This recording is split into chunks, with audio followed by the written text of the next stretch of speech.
Right.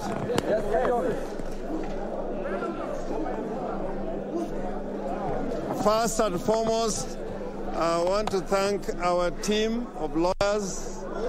As we know, we are a team of nearly 50 lawyers, and we have been working very hard for the last 14 days, this being the final day.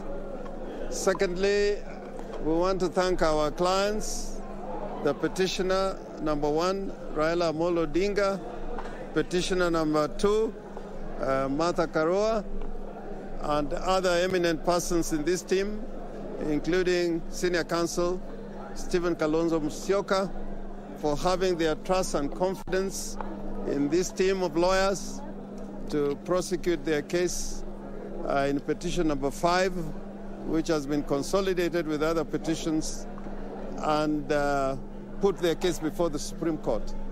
I want to say without a fear of contradiction that we do not agree with the decision of the Supreme Court. Like Al Gore, I will say we accept the decision, but we do not agree with it. And I'm saying this as a seasoned practitioner that courts sometimes make mistakes which have to be corrected over time. Courts make political decisions. As you know, in the United States of America, there has been a long-standing case that has been held as universal truth of jurisprudence involving women's rights, Roe versus Wade.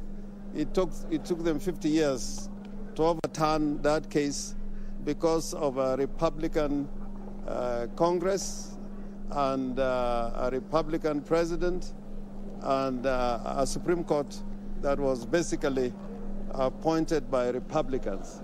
And therefore, I want to say, yes, in accordance with the law, we got to accept this decision as the law of the land. But I think it is a very ideological decision. I think there are a lot of what was said in the judgment, and we'll have time when that judgment comes out to put out a critique. But all it means is that in our jurisprudence, the petitioners will always have a big burden to carry when you have an electoral commission which is not open and transparent.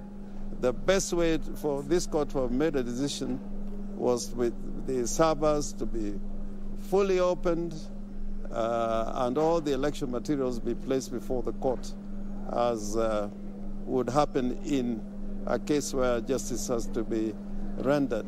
As you know, and I am saying this again without fear of contradiction, we wanted a comprehensive audit of not only the technology that was applied by the Electoral Commission, but we wanted a proper audit.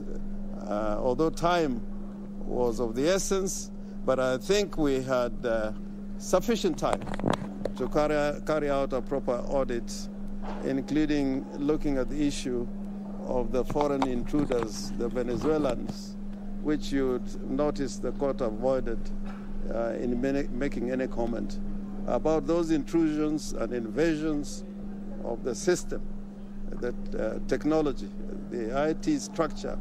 That again, the court did not refer to, but probably in the judgment, the recent judgment that is coming on the 21st, they will say something about it.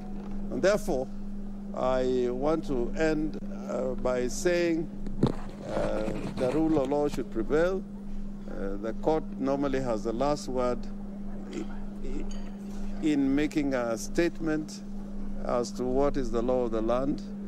But as citizens who are sovereign, we're entitled to disagree, and disagree very vehemently.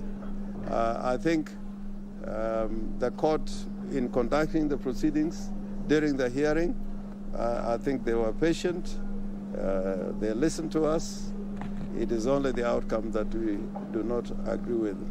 Finally, I think our clients, the two petitioners, Raila Amolo Odinga and Martha Karua may be addressing another press conference, but we are happy to talk to you on this issue.